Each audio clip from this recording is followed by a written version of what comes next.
mma. Chineke anyị dị mma o. Ụtụtụ n'ehihie n'abalị mgbe niile. Chineke anyị dị mma. Ọ dị mma. Chineke anyị dị mma. Chineke anyị dị mma ee. Otu ọ bụrụ siri tụlee ya. Chineke anyị dị mma o. Chineke anyị dị mma ee. Chineke anyị dị mma. Ụtụtụ n'ehihie n'abalị mgbe niile. Chineke anyị dị mma.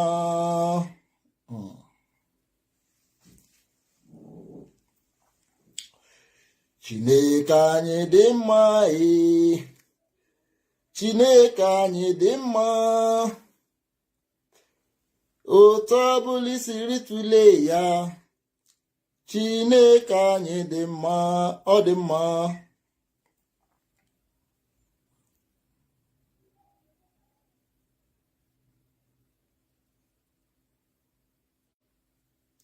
Chineke anyị dị mma ee. Otu ọbụla siri tụlee ya. Chineke anyị dị mma. Chineke anyị dị mma ee.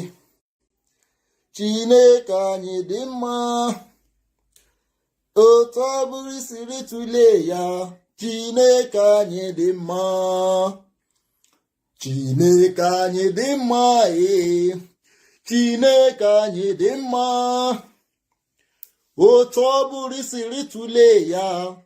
Chineke anyị dị mma. Chineke anyị dị mma ee. Chineke anyị dị mma. Ụtụtụ n'ehihie n'abalị mgbe niile. Chineke anyị dị mma.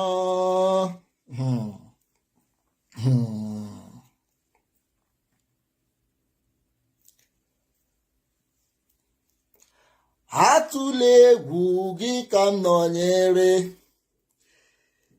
Elela anya gburugburu n'ụjọ. N'ihi na m onwe m bụ Chineke gị o. M ga-agba gị ume. M ga-enyere gị aka. M ga-agọzikwa gị. M ga-eji aka iri nke ezi omume m jigide gị.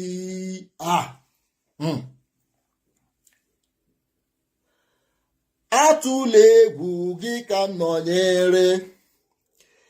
Elela anya gburugburu n'ụjọ. N'ihi na m onwe m bụ Chineke gị o. M ga-agba gị ume. M ga-enyere gị aka. Aga m agọzikwa gị. M ga-eji aka iri nke ezi omume m jigide gị.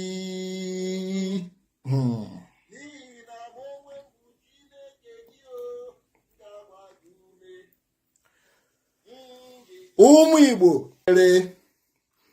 elela anya gburugburu n'ụjọ. N'ihi na m onwe m bụ Chineke gị o. M ga-agba gị ume. M ga-enyere gị aka. M ga-agọzikwa gị.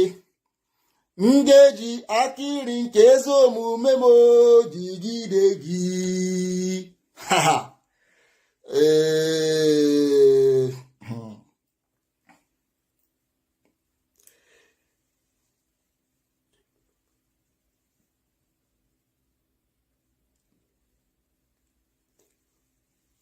Ya mere rọpụtara onwe unu chi. Rọpụtara onwe unu chi. Rọpụtara onwe unu chi. Onye unu ga na-efe. Ma o wee n'ụlọ nna m. Aga m efe Chineke. Rọpụtara onwe unu chi unu ga na-efe.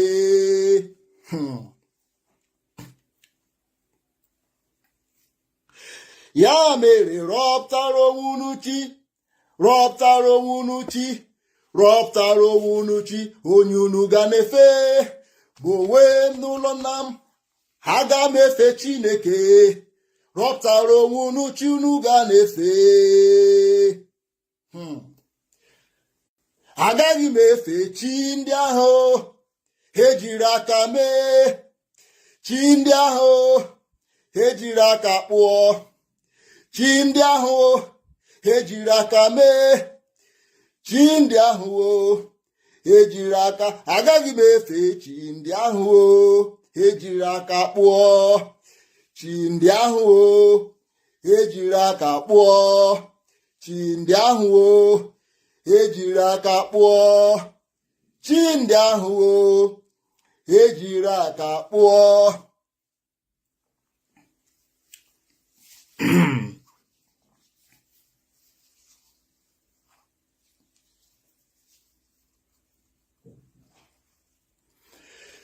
Onye nwe ụwa nara ekele, nara nara ekele, nara ekele. Chi nwe ụwa nara otito, nara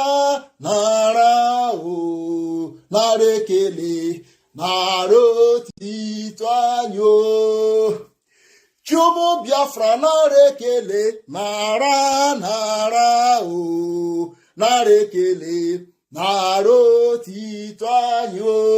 Chi ụmụ Igbo nara ekele, nara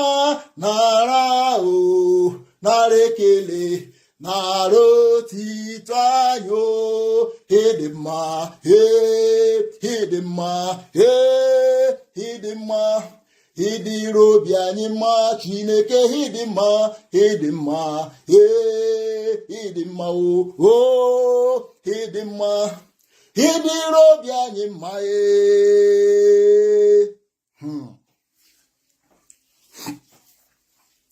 If you are just joining us, please, if you are just joining this live, please endeavor to hit the share button. Metro Makala share button. Please. James Henry. Metro Makala share button. God's swore. Emeka. Metro Makala share button. Hit the share button as you are joining this broadcast. As you all can see, I'm disvirgining this page tonight. Of course, this page is a new page. I created this page today and I'm going to disvirgin this page tonight. Cyril Oche, you're welcome. Ununcha neba. Una afugo ihemdere. Ina afugo ifendere baha. Go and tag Obi-Wan Ndigbo. Go and tag Obi-Wan Ndigbo. Tell Obi-Wan Ndigbo. Na muwa bu Lord NKEMDIRIM anụrụ m ozi ya. I have heard his message. And that's one of the reasons why I am here. Go and tell Obi-Wan Ndigbo, Nola Germany, that Lord NKEMDIRIM received his message. Egagwaram somebody dika Jobson Lawrence, our warrior, that Lord NKEMDIRIM Mwetarozia, Latu Pugoge, Sophia Harrison, you are welcome. Touch the share button as we move with speed. This night, I have come not to broadcast on my usual way, but in another dimension. In another dimension. Tonight, I have come to you. No bido mwala. Dika nji wuru onye Igbo. Dika nji wuru onye Igbo bịa bụrụ nwa Chineke. abịago m ka m bịa gbasara ụwa ozi ọma Chineke, ka m bịa gbasara ụmụ Igbo ozi ọma Chineke, ka m bịa gwa ụmụ Igbo na n'ọwa ejikọ aka nyụọ mamịrị ọgba ụfụfụ. All of you, most of us, I will not say all of you, most of us has been on the platform of Obi-Nwanne Ndigbo. Ịbịa na platform Obi-Nwanne Ndigbo, Obi-Nwanne na-eji Igbo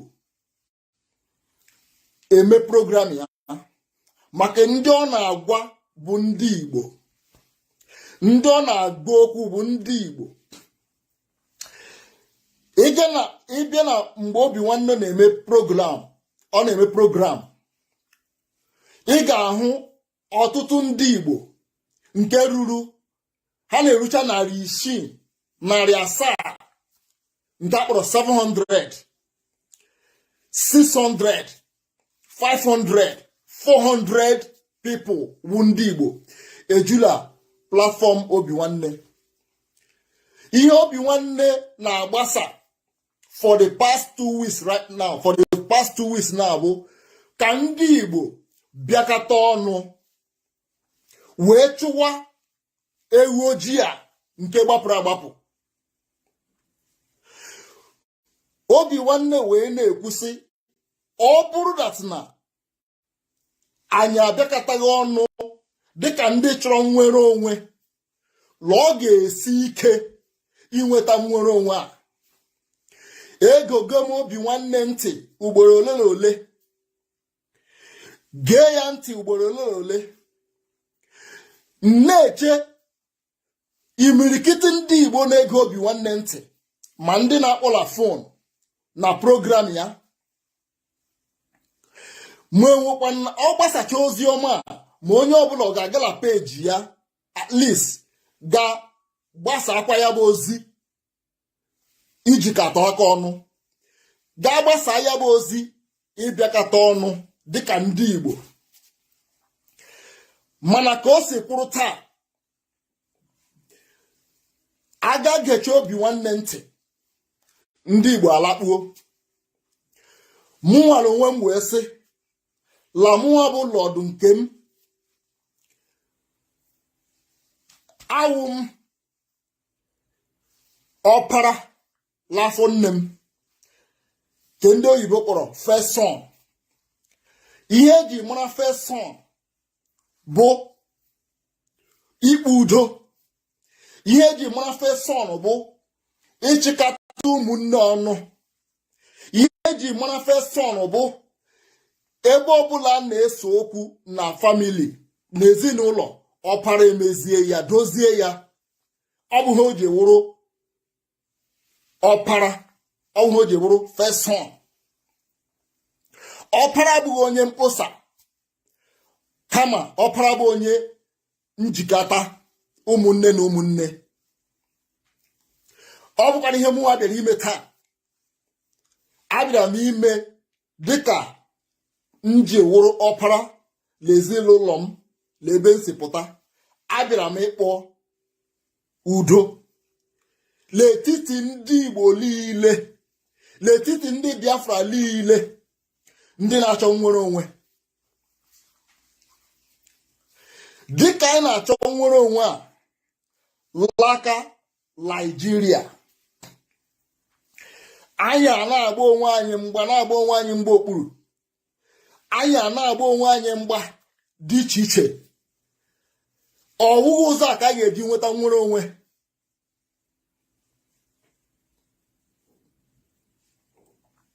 Chijioke Eya metụrụ m aka na share button. Sophia Harrison metụrụ m aka na share button.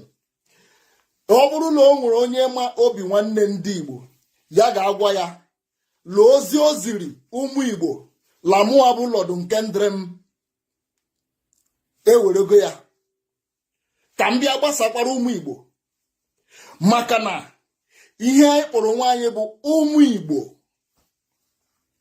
ọ bụghị ụmụ Awụsa, ọ bụghị ụmụ Alakụba, ọ bụghị ụmụ Yoruba. Ihe anyị bụ ụmụ Igbo,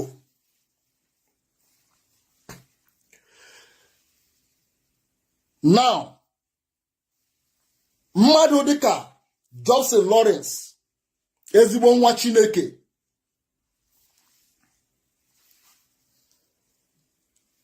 o ziri anyị ozi la peji ya si ma anyị hapụzie ịgba ụmụnne anyị attack our brothers ndị nọ na ndị mere ntuli aka, ndị so participate yala ntuli aka anyị mere la Saturday, maka na anyị onwe anyị na-agwa ha sị hapụnụ ntuli aka, ha ajụ hapụnụ ntuli aka, ọ ga-enyere unu aka, ha ajụ. Akpọrọ anyị aha dị iche iche, mmadụ dịka m akpọrọ m aha dị iche iche, kparịa m n'ụzọ dị iche iche, wee sị m ụfọdụ si m na m agaghị anọ n'obodo oyibo na-agwa ndị nọ n'ụlọ sị ha agazila ga tụọ vootu. M wee na-ajụ ha sị ọkwa the same right ị nwere iji sị ndị mmadụ ga-atụọ vootu, n'ọkwa the same right ka mụnwa nwere iji gwa ndị mmadụ sị ha tụzila vootu na nke anyị tụrụ atụ na onwe nke anyị tụtara. Dịka anyị pụrụ ihe niile ndị a, ọtụtụ biliri ga tụọ vootu, mana ọ na-adị mma onye na-achọ ime mistake ịgwa ya sị ebe ahụ ọ na-aga n'ụzọ adịghị ya, ọkachi ntị na-aga ya, ị na-agwa ya sị hụkwala ebe ahụ ị na-aga ugbu a n'ụzọ adịghị ya, ọ sị ka ya gaa, ọ gagide ya merụọ ahụ, ọ lọta ịchịtụ ya ọchị obere, ewesị ya ngwa bịa lọọkwa ihe m ji sị gị agala ụzọ ahụ. Ama m ihe m ji na-asụ Igbo n'ihi na ekere m ekike ndị Igbo, aga m na-etinye Ingili Igbo, aga m na-eme isi ya Ingili Igbo ka anyị na-atapụ ya ka ọ na-aga aga. Ị na-ahụ onye na-aga ụzọ na-adịghị mma, ụzọ gị nwala agago, ọ bụgo na ịgabeghị ụzọ ahụ, gị nwala onwe gị ewere anya okenye hụlụ ụzọ ahụ na ọ dịghị mma na ndị gara ya alụtaghị. Ụfọdụ lụtara alụta bụ ọnya bụ nsogbu lọtara ụzọ ahụ, gị nwa na-agwa ya sị hapụ ụzọ ahụ, ya nwa sị na ọ ga-aga ya, hapụ ya ka ọ gaa. Ọ gachaa lọta, mgbe ahụ ọ lọtara ịchịa ya ọchị kwasịghị agala ụzọ a, ọkwasịghị agala ụzọ a, mana achịgburu ya achịgbu, echeta ya ịhapụ, ewere ya dụọ ya ọdụ, o were ya mụrụ ihe.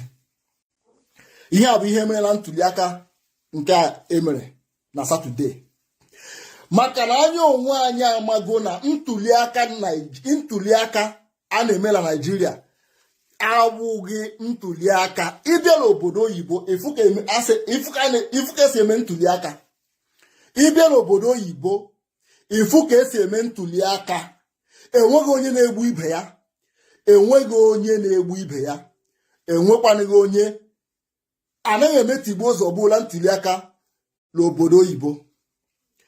Gị nwa bịara abịa nwere ike ịnọ, ị gaghị ama na a na-eme ntuli aka, ị gaghị ama na a na-eme ntuli aka. Ya wụgịnị ndị ọcha ma ha na-akpọ ntuli aka, but ka a na-eme n'Afrịka ọwụ tigbuo ụzọ gbuo, ka anyị wee na-asị anyị atụgidele ntuli aka, atụgide elekshọn a, ihe a na-eme bụ selekshọn. Now ka ihe mechara mee, ọtụtụ n'ime ndị mere ntuli aka ahụ nọ n'ihe mwute, ụfọdụ n'anya mmiri akwa, ụfọdụ nọ na-ebe ọkwala ha ma ha gara ewesi their time gawa ime ntuli aka. Ụfọdụ nọ na-asị ee gịnị kpatara m ji gawa ije a, mbụ ya wụ ihe ndị oyibo kpọrọ had I know always come at last. Mmakwara na-abịa mgbe ọ na-abịa n'ikpete maazụ Johnson Lawrence wee sị ma anyị hapụzie ịchị ha ọchị n'ozuola, ọchị nke anyị chere ha n'ozuola, ngwa ka anyị bịakọta ọnụ, ka anyị bịakọta ọnụ wee tụwazie ha ka anyị nweta nnwere onwe anyị Biafra n'oge adịrọzi. And that is why I'm here. If you are obedient, if you are articulate, if you are jagabanlet, I will not mock you again. You have agreed that mistake has been done. And some of you are saying it today that if they know, in fact, this will be their last. As some people are saying that this is their first and it will be their last. It will not be their last. You will vote again when we have a referendum to leave Nigeria. Therefore, you have to understand Remy Best, Chukuma, thank you very much. Remy, Metromakala share button. Just touch the share button. This is a new page. I'm going somewhere. And I want to carry everybody along. Obedient. Listen to me. I want to assure you that your voice have been heard in 4 corners of the earth. Now, you have realized, everybody have realized that now the problem of Nigeria has always been INEC. INEC, Independent National Electoral Commission, has always been the problem of Nigeria when it comes to selection. Chilov, ezigbo nwa Chineke nwanyị ọma. Chilov Metromakala share button. Mụnwa wu Lord NKEMDIRIM, ihe mere nje wuru Lord ka nje pụta ebe a. Ahụ nje pụta ebe a. Achọrọ m ịgwa all Nigerian youth that it is good when injustice is happening to somebody, you speak up. Because if you did not, that injustice will come to you. I am not speaking today as a Nigerian because I understand that injustice to one is injustice to all.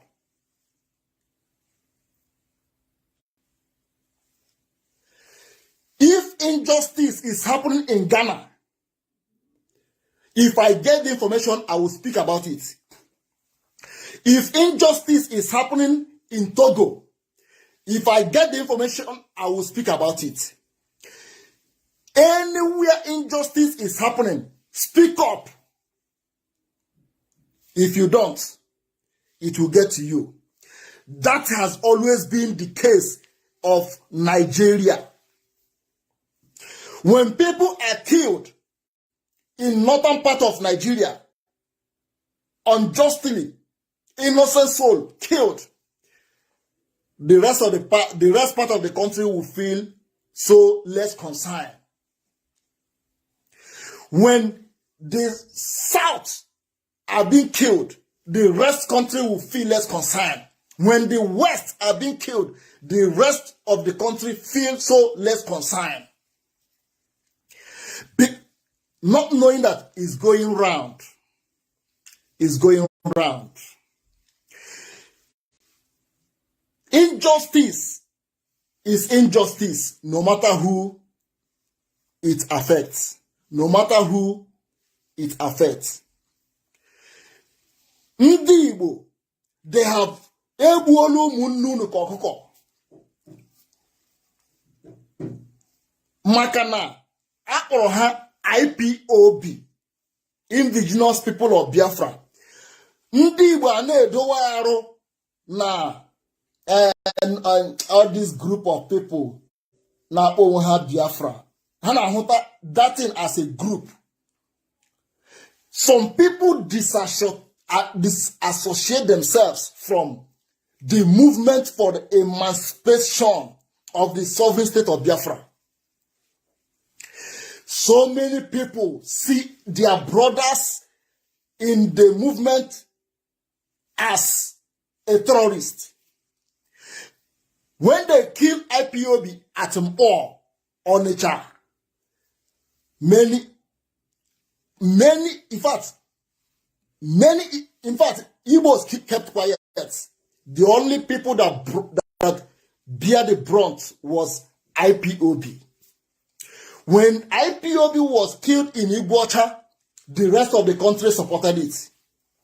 When IPOB was killed at Aba, Ngwa High School, Aba, everybody looked the other way. When IPOB was massacred at Enugu, the rest of the country supported it and looked the other way. When IPOB was killed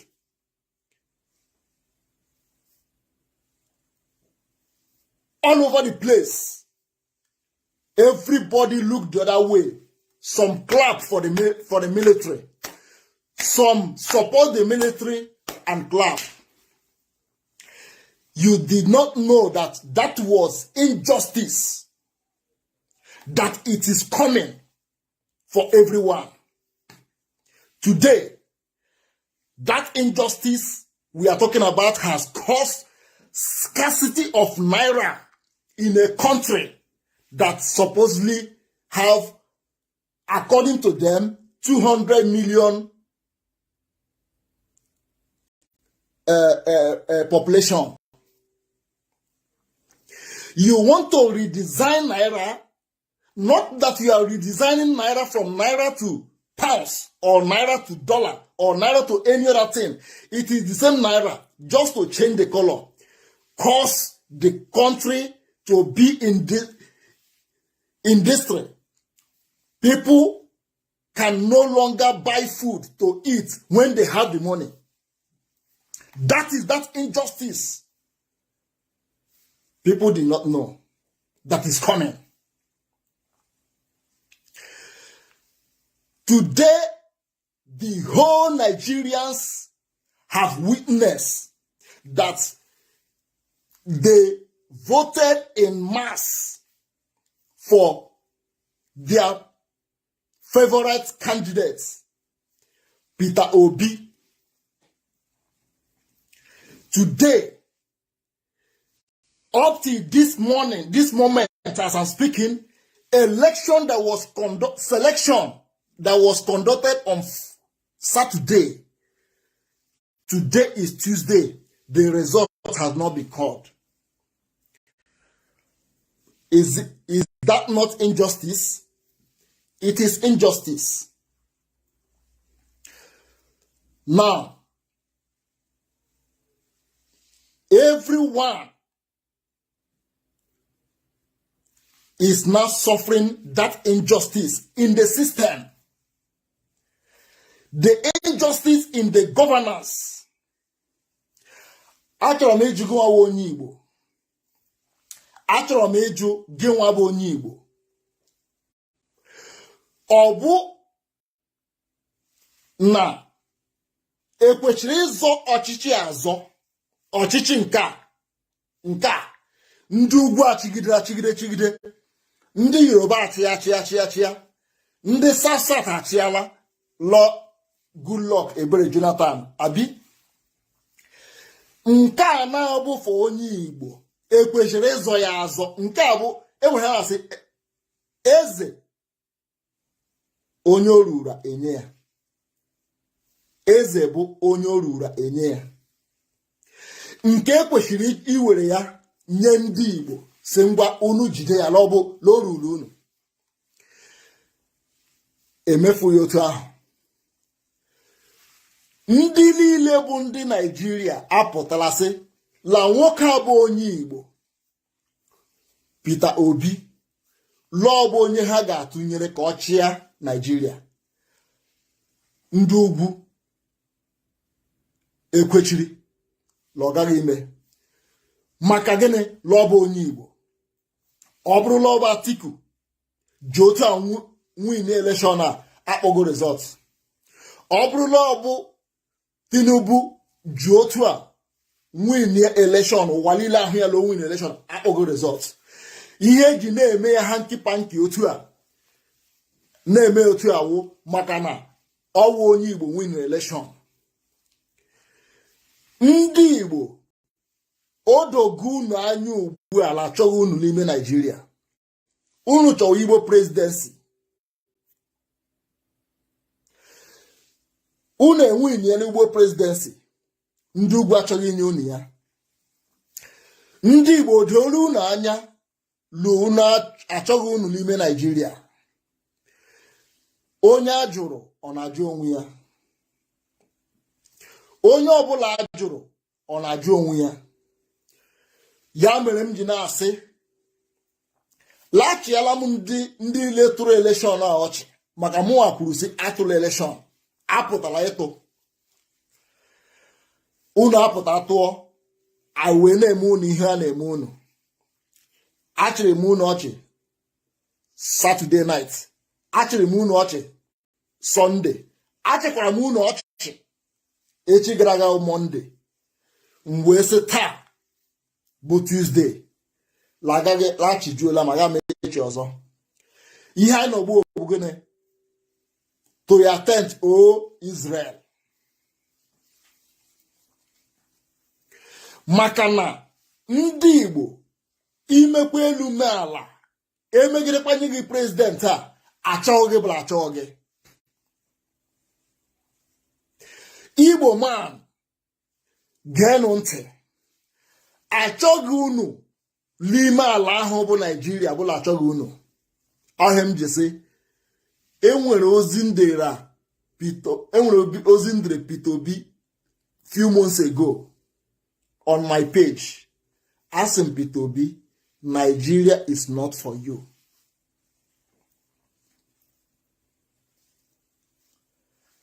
Achọrọ m ime ka ụmụ Igbo mara n'eziokwu Nigeria is not for you.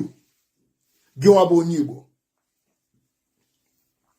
Ya mere m ji wefute ohere a ka m kpọkọta ka m mekwa ihe na-akpọ call for unity. Ọ ga-ara m ahụ imegide onye Igbo. Ọ ga-ara m ahụ imegide onye Igbo maka na onye Igbo bụ nwanne m. Onye Igbo bụ nwanne m. Ọ ga-ara m ahụ imegide onye Igbo. Ya mere m ji na-asị otu ọbụla ị nọ as long as ị bụ onye Igbo bịanụ ka abịakọta ọnụ. Unu hapụzie akpọrọmasị onye asịkwa onye asịghị, onye emekwa onye emeghị. O zuola. Bịanụ ka abịakọta ọnụ ka anyị chụwa ala anyị a wụ Biafra. Dịka obi nwanne ndị Igbo na-akpọ oku a, nsị ka m tinye aka wee kpọkwa oku a obi nwanne ndị Igbo na-akpọ. Maka na ọ bụ mmụọ ga-eme ya, ọwụ mmadụ ga-eme ya. Ọwụ mmadụ ga-eme ya. Ọwụ mụ na gị ga-apịakọta aka ọnụ wee chụwa ego ojii agbapụrụ awapụ wụ Biafra. Anyị ga-enweta ya n'afọ a. Ngwa geenụ m ntị, metụrụ m aka na share button.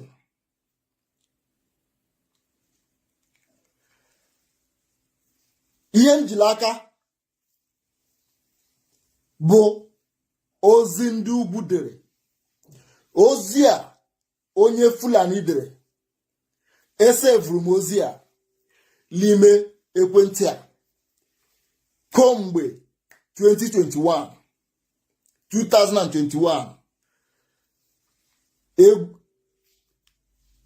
Ozia no lekwentia. I'm a group to Ozia. I am going to read this message written by a Fulani man.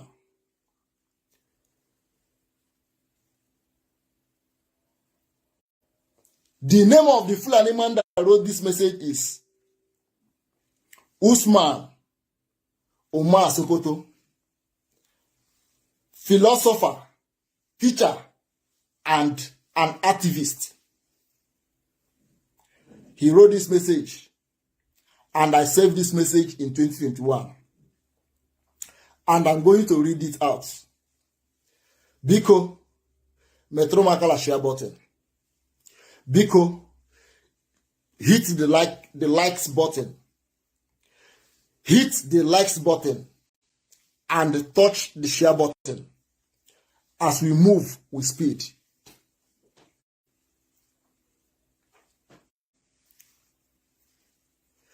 Listen very carefully. Listen very, very attentively. For record purposes or for record purpose, internet do not forget. I want to prove to you, that Nigeria is not for you. Inwali kegi, okwonyi Igbo na gugwa usa zuala n'ụlọ. Biri mepe filling station, mepe business. Okwonyi Igbo na aga mba ofe mmanụ ala Yoruba. Zuala n'ụlọ biri mepe business, me investment. Ndị ugwu ole nwere investment l'ala Igbo. Ndị ofe mmanụ ole nwere investment l'ala Igbo. Mana anyị nwa n'ebe niile, arụbasị everywhere. Today, our shops and businesses are being destroyed all over the place. Burned down. Kill. Destruction of Igbo people in the so-called Nigeria. And that is why we are saying we are better off staying on our own than staying in a contraction where our business are not guaranteed, our lives are not guaranteed.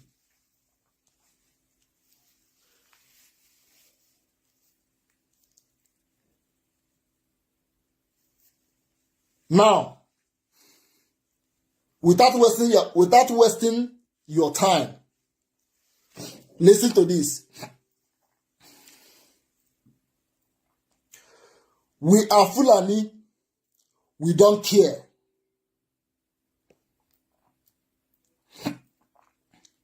We must make Nigeria a Fulani nation, and that is final. When we said that Nigeria belongs to our father, Uthman Danfodio, it wasn't a joke. Haven't we told you that the oil in Bayelsa and anywhere in Nigeria belongs to Fulani? Are Fulani not in charge of every oil wells and oil companies in Nigeria? Didn't we tell you that Benue belonged to the Fulani by the right of conquest? Didn't the Fulani become indigenous in Benue and Jos? Soon, a Fulani will become governors in those places, and our conquer of those places will become complete. Are you still listening to the ranting of that governor, Otom? He is just making noise, seeking sympathy, and fooling his people. He knows he got no boss. He knows he can do nothing. What did he do when we ask that they submit their weapons? Nothing. They submitted even when they knew that our foot soldiers, the Fulani herdsmen, are still with their AK-47. They handed to us their double barrels and we kept our AK-47, and you say Fulani is not in charge. We laugh when people make noise. Let me ask you people, what did you do when we started showing you all different faces of the president? The Fulanis are asking you. It's a question. Be honest to yourself with all these things the Fulanis are asking you. Fulani says, we laugh when people make noise. Let me ask you people, what did you do when we started showing you all different faces of the president? That is Muhammadu Buhari. What did you do when we took over the police, army, immigration, custom, etc.? What did you do? Did you cough? Is Fulani not DPOs and army chiefs in all your localities? Be honest and answer this question. Are they lying? What have your leaders done about it?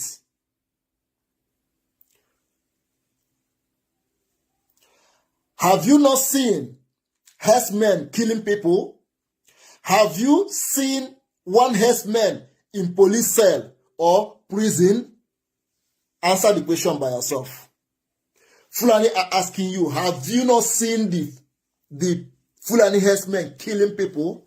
Have you seen a single Fulani herdsman in prison or in police cell? The answer is no. The answer is no.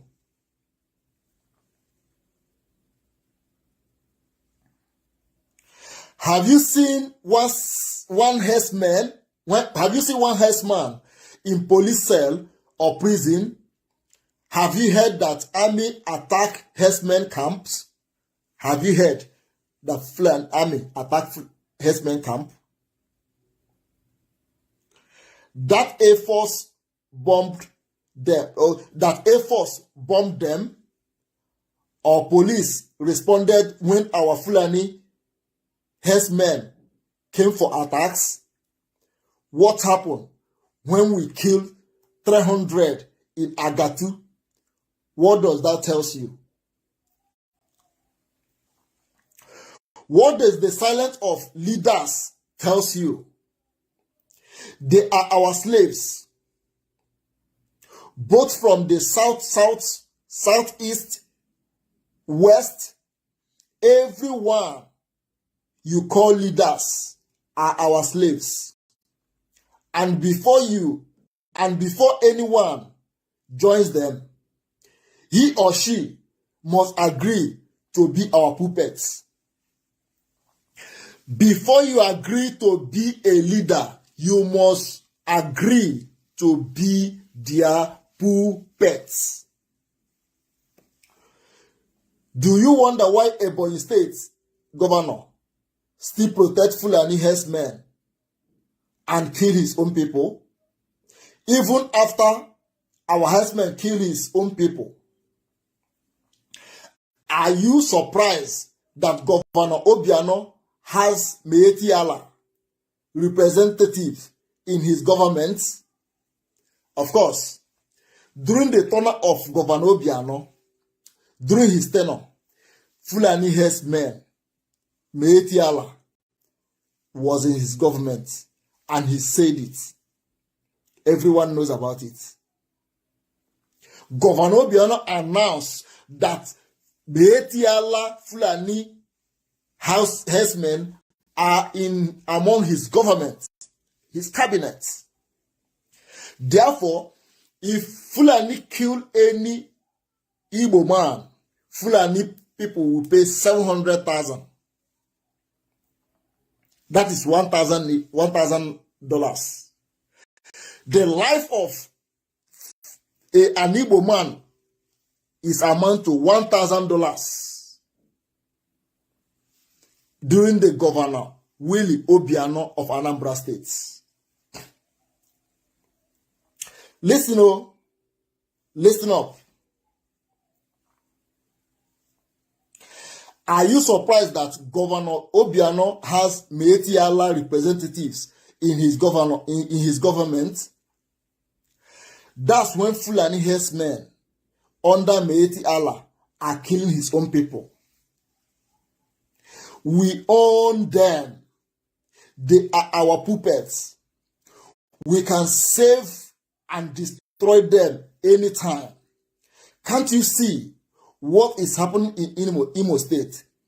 What did their leader do when we remove your elected governor and put a man that took fourth position? Did they cough? Ihedioha is foolish. For 1 year, we wanted him to start worshiping us, and he refused. He allowed IPOB to demonstrate without our soldiers killing them. Now he is a governor only inside his family house. Meeti Allah, Fulani herdsmen are talking. Let me tell you the truth. You must worship the Fulani if you must rule your people in Nigeria. Our slave Hope Ozodema is doing a nice job. He has killed ESN commander and he is still killing. When we are done, you all will understand how powerful the Fulani is. Do you know the number of Fulani from West and North Africa that have become Nigerians in the past 20 years? And with NIN registration, more will become Nigerians.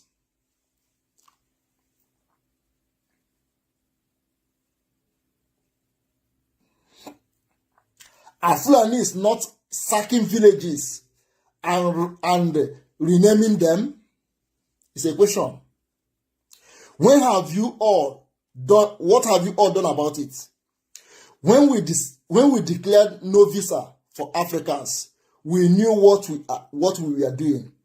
We still take over Nigeria. We will take over Nigeria, and you all will not do anything. If you cough, we imprison you.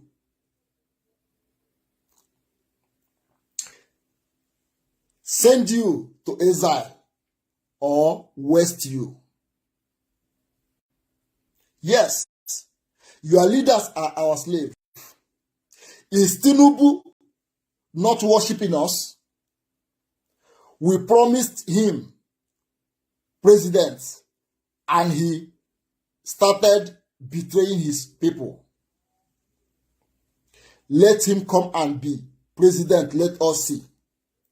That one in River State called Governor Wike, that one is a big clown. He was bragging to be a hitman, claiming up and down that he loves his people. What did we do? We simply promised him vice president position, gave him more chance to loot his people, and he went mad and started killing his people.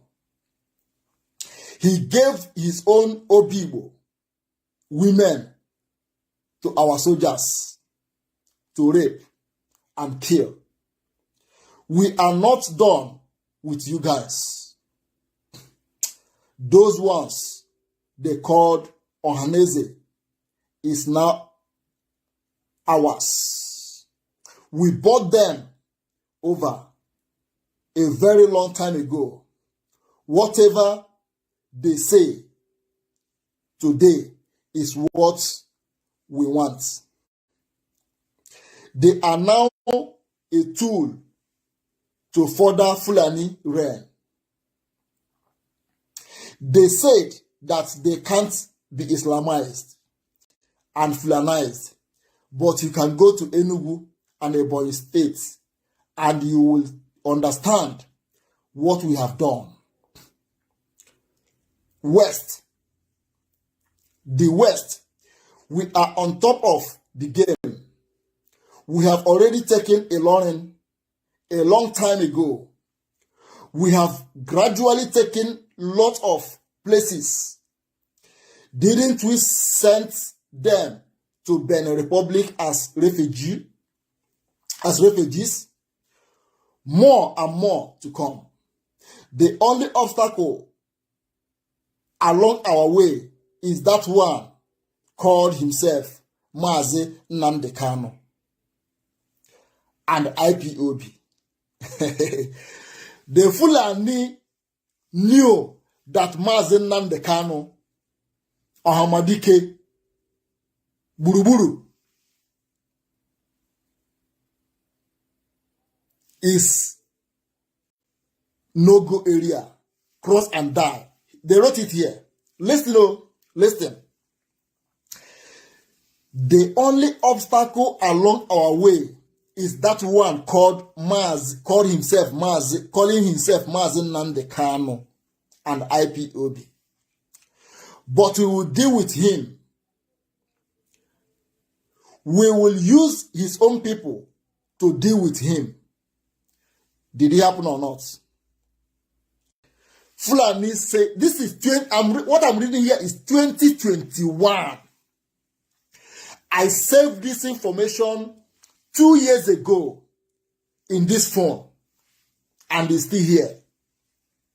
I saved this information 2021, 2 years ago.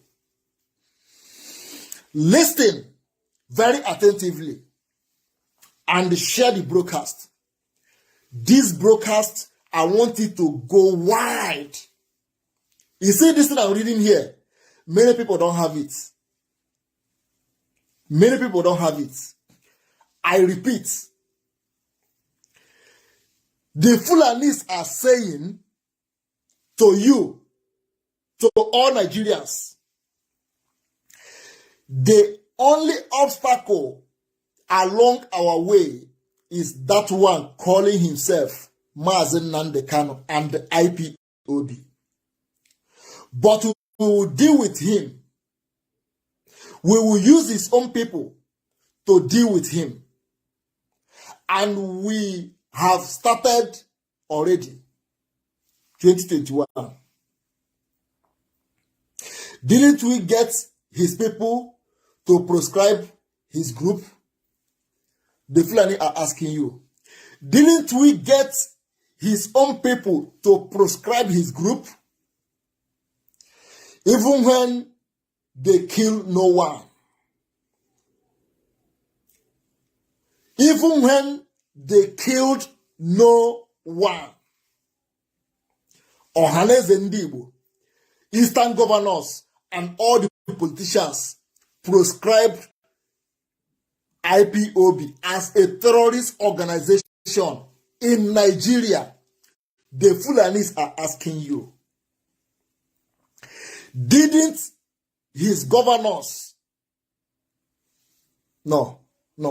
didn't we get his people to proscribe his group? Even when they killed no one. Didn't his governors support Operation Python dance that helped us kill more than 300 of their own youths.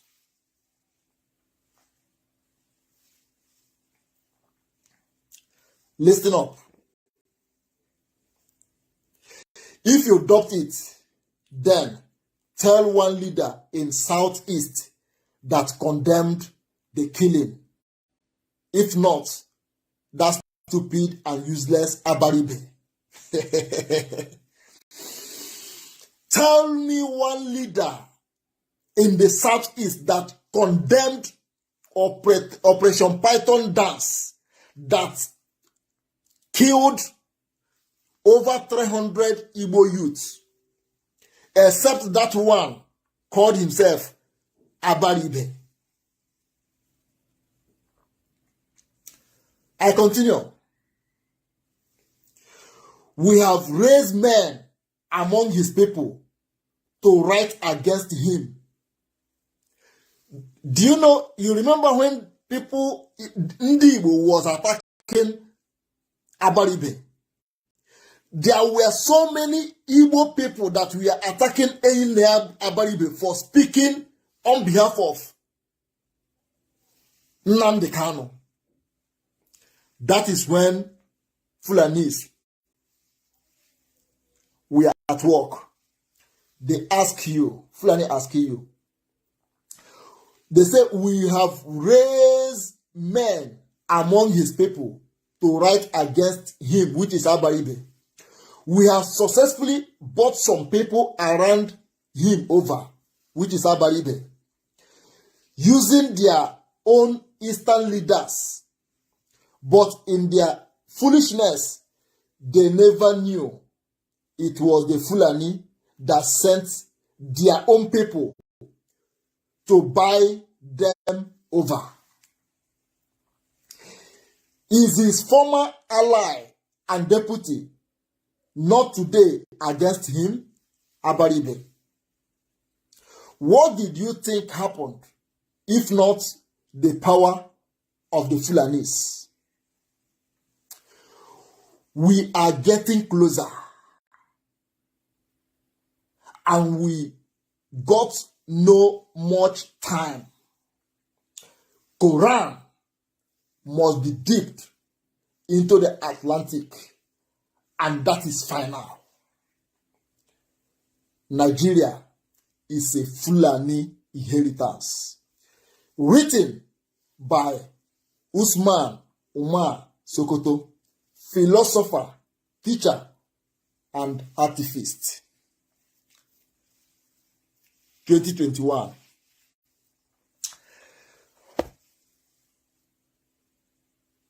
If you are Kenneth Obu, please hit the share button. Metro Makala share button. Just touch the share button small.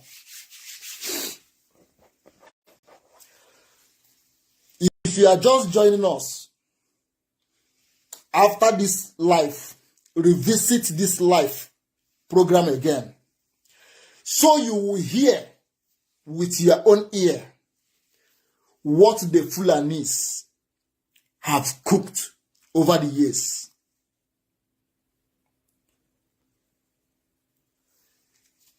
In the bottom here, they say Nigeria is Fulani inheritance, and there is nothing anybody can do about it. They are asking you, are the Fulanis not the DPO of police stations, army chiefs? I have come on live program here, not on this page, but in other pages. I ask you, why is it that the South, the Southeast, the South-South, the Southwest, the Middle Belt, Kogi, and all the rest have agreed for a restructuring of Nigeria? Only the North refuse restructuring. What are they afraid of? Because they knew if there is a restructure of Nigeria today, if Nigeria is restructured, Aminu Adamu Mustafa from Jos cannot be the DPO in charge of a divisional police station in Umuahia, in Owerri, in Aba, because this restructuring will make way for the people of Owerri to get a DPO from Owerri to be in charge of the police station. Because as an Owerri indigene, of Owerri, who is a divisional police officer in a police station in Owerri, he knew he must know the terrain, the in and out of Owerri. He must know so that if there is attack anywhere in Owerri, he must know he as an indigene, he knows the entrance and the way out. Then he will block those places. There will be no way out for the attack, or for the attackers, or for the terrorists. As an indigene of Owerri, if an indigene is a divisional police officer in Owerri, if you attack Owerri, he will move his men because he knows the terrain. And not only that, he speaks the language. He can communicate with the people. He can relate with the people, with whom his brothers, his sisters. Now, Aminu Mustafa from Zamfara is a divisional police officer, DPO, in charge of a police station in Owerri. Tell me what he knows about Owerri. He don't speak Igbo. He don't even speak in the core dialects of Owerri. What is he heading? What can he perform? Can he Aminu from Kanu, from Sokoto, from Meduguri, from Zamfara? Tell me what is it? You find out that he will rely on the information he will get from his boys. And many of his boys, he will select them too from different parts of the country, maybe from north. These are his boys who will give him information. It cannot. That is why terrorists or armed robbers will come. They will rob a bank for 10 hours, for 3 hours and go. Terrorists will attack for 3 hours unchallenged, and they will still go untouched. Do you know why? The men on duty are not from the terrain. They are from other part of the country. And this is what restructure can do. Restructure will let the indigene of that place become a DPO in charge of the police station.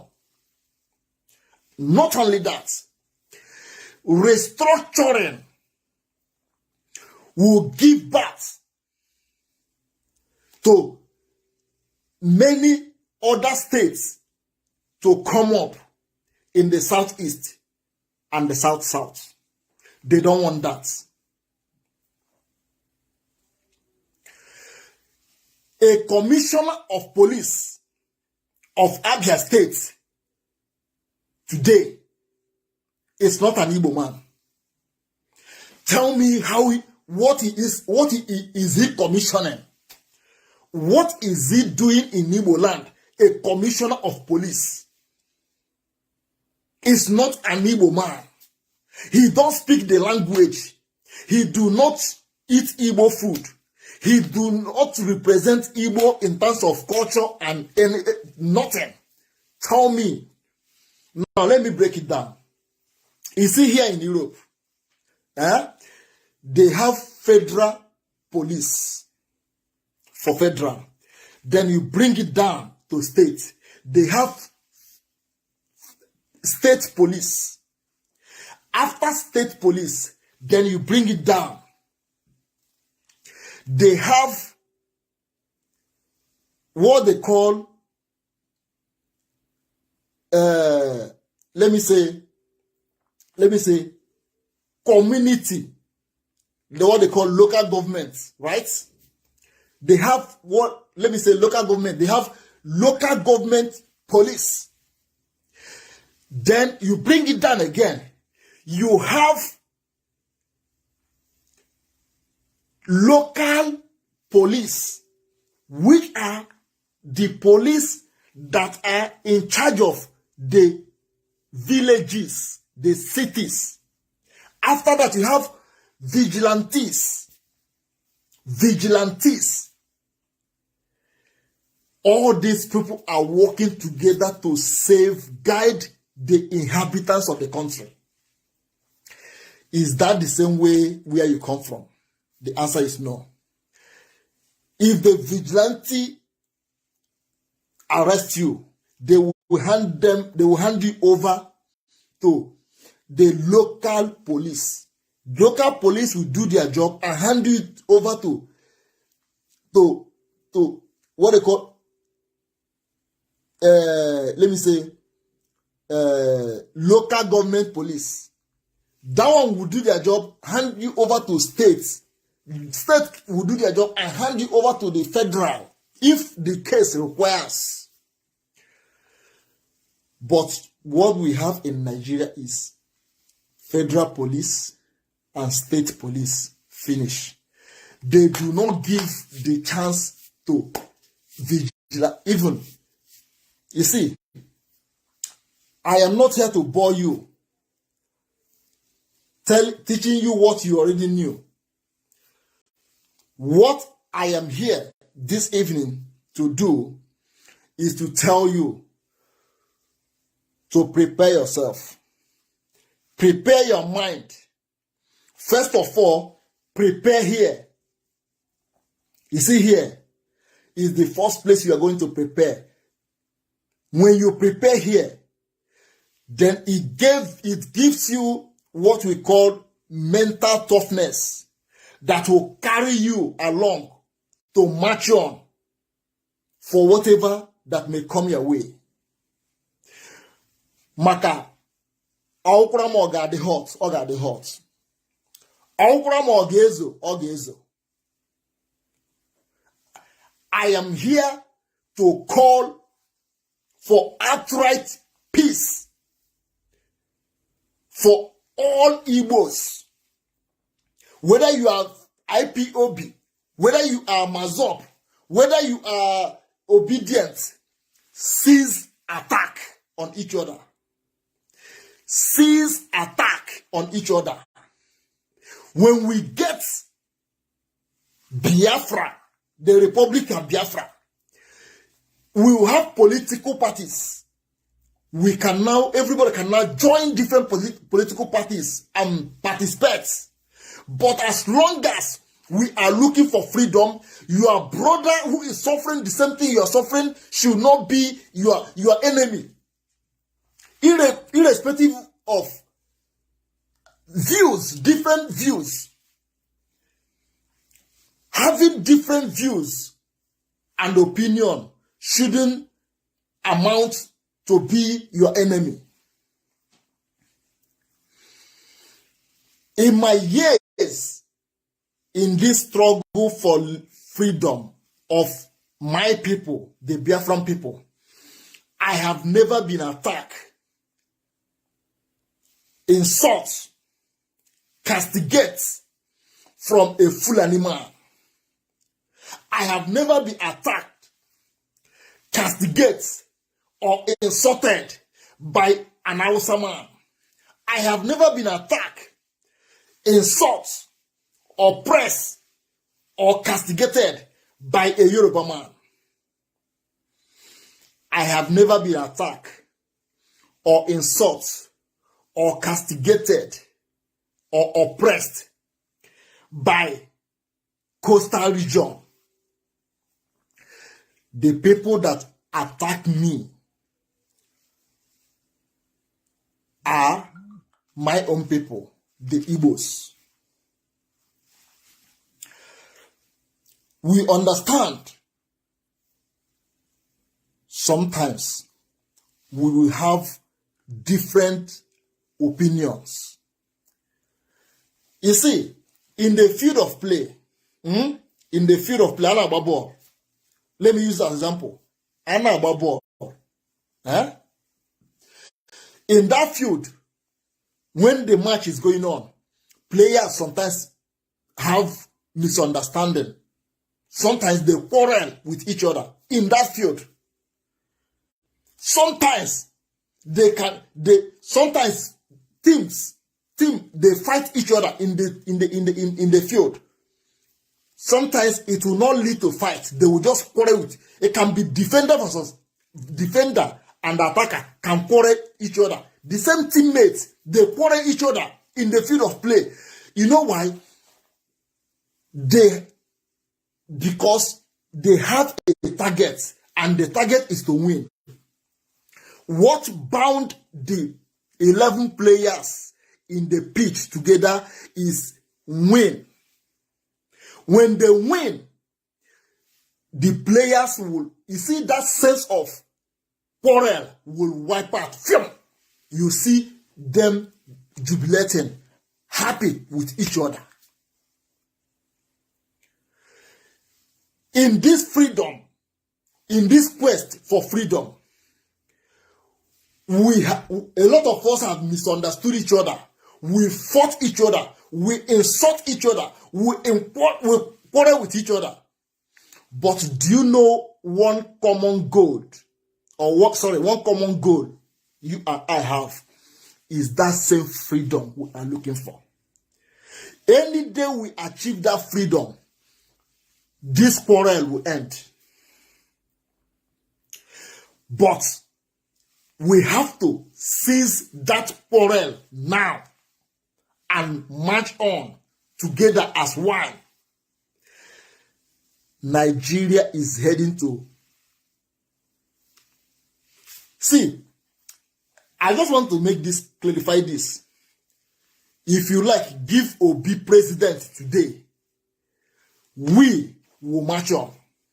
In fact, give Obi the president, the better for us. At least he's our brother. We know his house.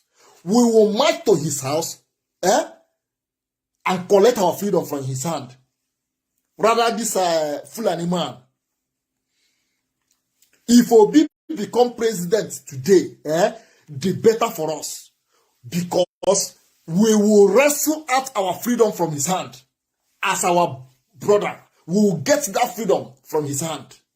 Just to assure you that nothing can stop us from leaving Nigeria. Nigeria is not a country. Nigeria is not a country. My brother, what is the language of Nigeria? What is the culture of Nigeria?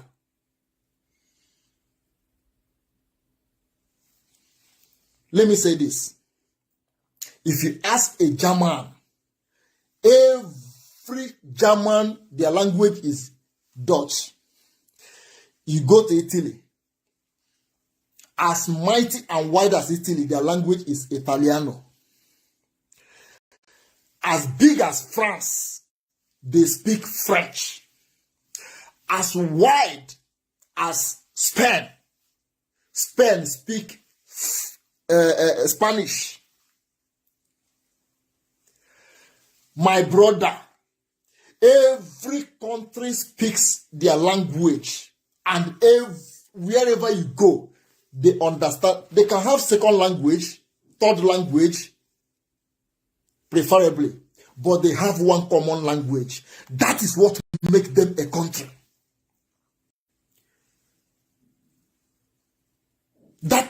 They have one common name. That is what makes them a country. Name. Anywhere you go in Italy, somebody is Francesco, Pietro, Maria, the whole Italy. One. The same language, the same name, the same culture. Germany, the same name, the same culture, the same language. I ask you today, what is the language of Nigeria? Does Nigeria have a language? What is the language of Nigeria? With over 500 ethnicities, ethnic groups, what is the culture of Nigeria? You cannot answer this question, right? Okay, what is the name of Nigerians? Now, you have Adamu inside Nigeria. You have Christopher inside Nigeria. You have Olusegun inside Nigeria. You have NKEMDIRIM inside Nigeria. You have billions of names inside one country. Now, Igbo man name Iriji New Year Festival, right? Yorubas doesn't participate in our Iriji. They don't know it. Don't participate. You see, I can talk from here to the next year. The only thing I want you to understand is this. As you are watching me right now, I don't know the group you belong to. And I don't know where you are getting your information from. And I don't know who you are listening to. You know who you are listening to. You know the group you belong to. You know the source of your information. But understand this. Just understand this single fact. That all of us are oppressed people. And we need freedom from Nigeria. There is no way out except what we called unism. Unism. It may be difficult, but there is nothing impossible. There is nothing impossible. That is why I say, go and tell Obi-Wan or tag him in this broadcast or send him this broadcast. Tell Obi-Wan Ndigbo. Bila Germany. Nkeshi Ukraine. Bata Lala Germany. Nkesi Ukraine bata la Germany. Boyasi la muabu Lord NKEMDIRIM. Ozi ọma ọ na-ezi rumu Igbo. O rumu ntị. Esokwa m na-ege ozi ọma ahụ. Mana ọ ga-abụ ihe arụ na m ga-eche ozi ọma ahụ bụ ozi nchịkata ọnụ, ozi ịbịakata ọnụ, ozi ụmụ Igbo ịbịakata ọnụ dịka ụmụ Igbo. Ngecha ya mlakpuo na-ehi ụra. Mba. Mgbe na-asị gị la mụ abụọ para la afọ nne m. Ihe ejiri mara ọpara bụ ịchịkata ọnụ, igbo ọgụ, ikpe udo na ime udo. Ọha eji mara ọpara, awụm ọpara. Ya mere m ji dị bold pụta na mgbe abalị a sorokwa obi nwanne m ndị Igbo na-akpọ udo, na-asị ụmụnne m ka anyị bịaka ọnụ. Unu hapụzie onye a mejọrọ onye emejọghị. Look, no matter how we wash our dirty linen aside, na me and you go still come back and what? Reconcile ourselves. You see, all those people that stay aside and be looking how we attack ourselves on social media. They cannot come and settle us. They cannot come and settle us. We will settle by ourselves. There are people, they are good in supporting you, putting fire, telling you, ride on, fire on. No. Lamuabu Lord NKEMDIRIM ekwechirigo lihu ọrụ. Somebody asked me, why are you answering Lord NKEMDIRIM? Why are you using the word Lord NKEMDIRIM?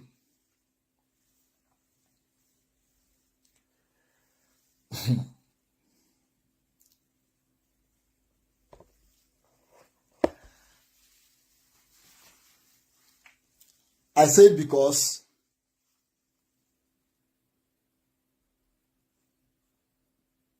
I am Lord.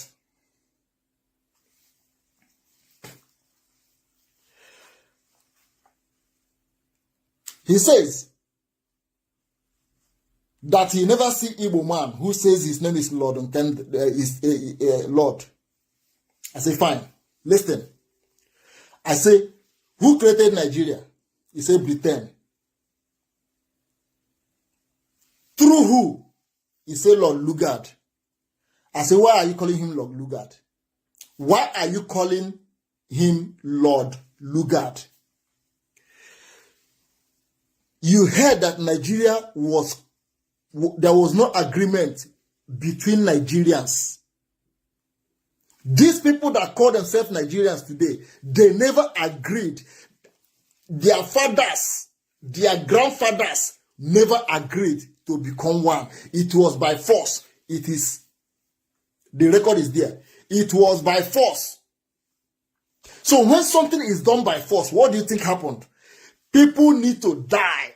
People need to be imprisoned. People need to be buried alive. People need to take to exile to create this country called Nigeria. And who did it? That person you called Lord Lugard. That person, Nigerians are calling Lord Lugard today. He killed, he raped, he took our people away, far away England. He committed murder and atrocities, yes, yet you are proud to call him Lord Lugard. But to me, as an Igbo man who has never killed, I have never raped, I did not take people's land. I did not force people to become one. I did not take what did not belong to me. But I am forbidden to call Lord because I am an Igbo man. But a white man is good to call Lord Lugard, who came to that part of Africa uninvited and destroyed our people.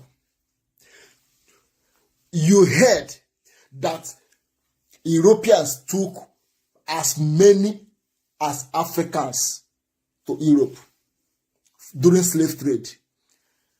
Ask yourself, where are they today? We should have black Europeans the same way we have black Americans. Black Americans, they kept the people they enslaved that time. When they got their freedom, they begin to give birth to children. Till today, that is how you have millions of black Americans who have no other home except America. They see as their country. Europeans took our ancestors away to Europe. This Europe that I am today, where are they? They killed all of them. Some were incarcerated. They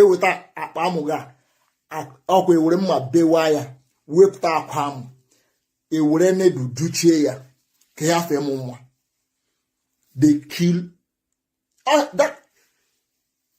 You cannot see a man of 60 years old today who was born in Europe or 100 years. No. Europeans killed all of them. What you are seeing today in Europe as blacks are the people who came on their own to Europe. And you tell me, Moa, Bugodi, innocent man, not to bear the name Lord. Lord is just a title. If you go to England, everyone House of Lords. House of Lords. Eba can he decide the things. Okezie Ogu Nwachineke Metro Makala share button. Chibuzo Kingsley Egwu Metro Makala share button. Makanihe a new page. Abiram ewetara m ozi ọma n'ụzọ dị iche. Ozi ọma nke njibia ugbu a ọ dị iche ozi ọma ndị na-ezi before. La chọrọ m isoro obi nwanne ndị Igbo na-agbasa ozi ọma n'ikuku ka ndị Igbo mara na ha bụ ụmụnne ebe ọbụla ha nọ. Ịnụkwa ha kpọrọ anyị ụmụ Igbo ka ihe ji wuru ụmụ Igbo. Nwanne ndị akpọrọ gị asị, gị nwa bụ onye Igbo akpọrọ gị asị. Akpọrọ gị asị. Nwanne onye etiti achọghị ịhụ gị. Ọkwa hụrụ onye etiti. Ndị Bini ha hụ gị n'anya. Ma nwaanyị ha ma nwoke ha hụ gị n'anya. Ọkwa hụrụ ndị ugwu ha kpọrọ gị asị. Ndị ofe mmanụ ha kpọrọ gị nwa bụ onye Igbo asị. Then ịbịazikwa alụ ime onwe gị gị nwa bụ onye Igbo ịkpọzikwa ụmụnne gị asị. Ịma mgbe ịkpọrọ ụmụnne gị asị ịkpọrọ onwe gị asị. Ọhaneze ndị Igbo dị Chineke na-ekwele ihe ọjọọ. Ọhaneze ndị Igbo did not do their job. That is why Fulani says, Fulani, I read it here. It said, we bought them over. We bought them over long time ago. Whatever decision they take in Igbo land is to our own favor. We tell them. Today, onye Igbo dị hapụ Igbo ewu ebubo agụ onye Igbo bụ abụghị ịchụ ndị Fulani, ọ bụ Igbo ịchịrị ụmụnne ya gbuo. Ọhụ onye Igbo ji wuru ebubo agụ. Since eji jide dede anyị na onye ndu anya na-akpọ Mazi Nnamdi Kanu, ala Igbo aghasa. Ụmụnne ha na-erezi onwe ha, na-ere onwe ha, na-atụ onwe ha aka. Onye Igbo ga-agwa onye uwe ojii si lekwa onye ala ọ bụ onye IPOB. Ọha mere ụmụnne anyị ji gbafuchiala ala Igbo. Ọhaneze ndị Igbo arụfụ ọrụ ha. Enweghị ihe ọhaneze ndị Igbo mepụtara ala Igbo a ga-esi ihe a bụ ihe ọhaneze ndị Igbo mere ala Igbo. Enweghị ihe ọhaneze ọ bụ kọlchọ, ọ bụ omenala Igbo, ọwụ ga na ekwesịrị every year ọhazi ihe a bụ ihe ọhaneze ndị Igbo na-eme iji gosi emume. These people who na-akpọ ọhaneze ndị Igbo, they know just like themselves. Yaka Hope Uzodimma ji gbaa mgbe okpuru Hope nwanne ya bụ ihe dị ọha lagbanyela ha chi the same steeti ka ọ chịwazịa Imo steeti. Ọ na ha achị n'Imo steeti. Ọ hụgo n'otu imi na ya dị Imo steeti. Sochukwu mazuru mkpa. Sochi mazuru ihe niile. Metro Makala share button. Obaino Emmanuel Nwachineke Metro Makala share button. Oziọma Chineke ka na-agbasa ebe a. Oziọma nna anyị Igbo ka na-agbasa ebe a. Oge erula mgbe nnụnụ ọbụla ga-ebili akwụ ya. Oge erula mgbe nnụnụ ọbụla ga-ebili akwụ ya. Oge nchịkọta ụmụ Igbo erula. Ọ bụ oge mkposa. Nsị gịnị oge nchịkata ụmụ Igbo erula, ọ bụzi oge mkposa. Ihe a na-akpọ grup ọbụla ị nọ, ma ị nọ na IPOB autopilot, ma ị nọ na IPOB DOS, ma bụ IPOB nke ụwa zuru ike Mazop, ma bụ IPOB nke Tripop, ma bụ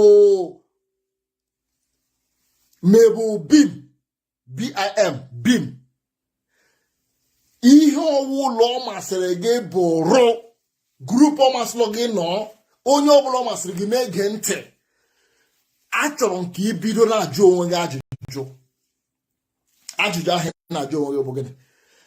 Ọwụ otu a ka anyị ga-eji nweta Biafra ma ị na-agba onwe anyị mgbe okpuru, ị na-arụ ka nwanne anyị.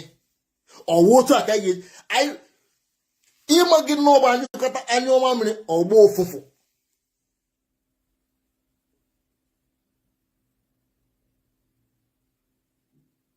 Akụ na-atakasị ụbaka nwa Chineke, metụrụ m akala share button nwa Chineke. Akụ na-atakasị, metụrụ m akala share button. Jobson Lawrence sent a message through his Facebook. He says the attack on Obidient should henceforth cease. Mua Galapagea, that was yesterday. Yes, that was yesterday on Animal Club. Agram Eden Napedia say, never, I will not cease attack on Obedience. Because I want them not to vote, because Nigeria is not for Ndigbo. But they went and vote. Look at the outcome now. They are crying. But today, I have realized that the best thing everybody can do in this moment and in this period of time is to begin to cease fire.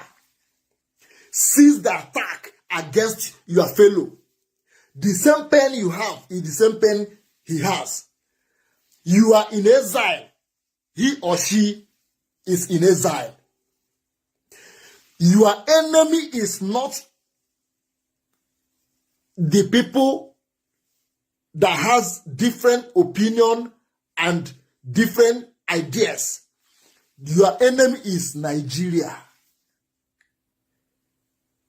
Whether you are IPOB autopilot, whether you are IPOB DOS, whether you are BIM, Biafra Emancipation Movement.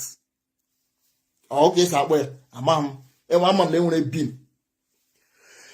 Ewo IPOB Owazurike, which is Mazop, which is Nnamdi. Nkowuloma sege boro. Nigeria is not for you. Ahụ egbu ogi. Ihe anyị na-eme onwe anyị bụ just na-emechi onwe anyị ihu na mba ụwa. Anyị na-emechi onwe anyị ihu na mba ụwa by ịbịa n'efere mba ụwa n'iru akwụkwọ a na-agba onwe anyị wụọ.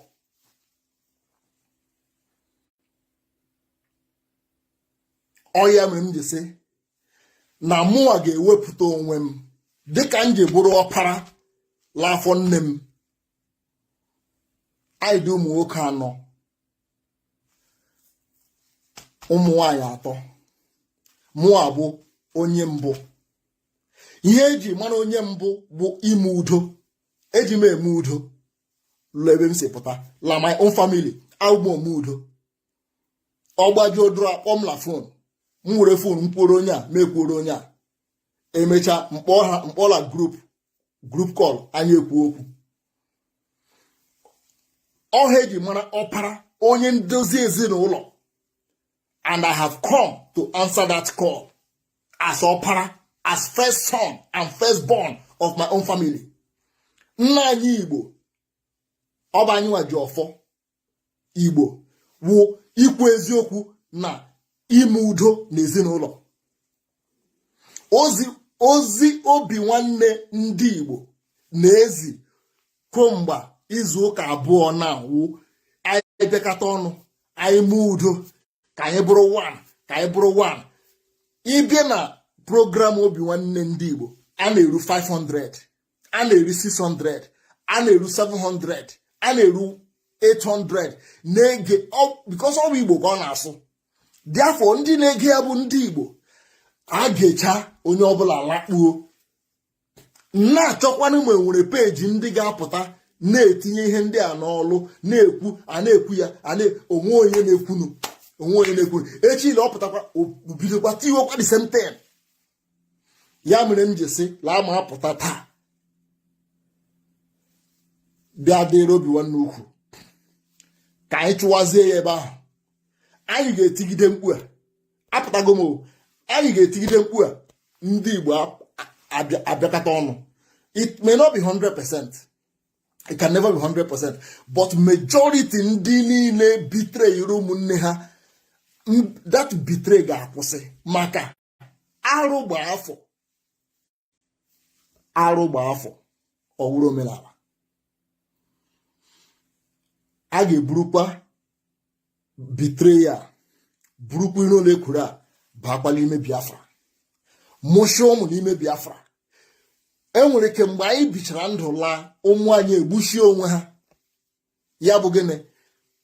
Anyị nwa dị ndụ ugbu a, anyị emefu ihe anyị kwesịrị ime by ime udo n'ime onwe anyị. Ihe a na-ekwu ebe a, enwere ike ị gaghị alaiki ya, enwere ike okwu a na-ekwu ebe a na-agbakasị gị ahụ, maka ọ bụghị ihe ibu n'obi na m ga-ekwu. Ihe a na-ekwu ebe o nwere ike ọ bụghị ihe ibu n'obi na m ga-ekwu. Ịpụ n'obi na ọnwụ mpụta ebe a, mpụta ndị ebe a mbawa mba tiwa kpọwa ndị mmadụ aha, o nwere ike ịbụ ihe iji bịa, o nwere ike ịbụ ihe iji mara m. Mụ asị n'ozuola na agaghị m ịkpọ mmadụ aha ọzọ. Onye mara nke dị mma ya eme ya.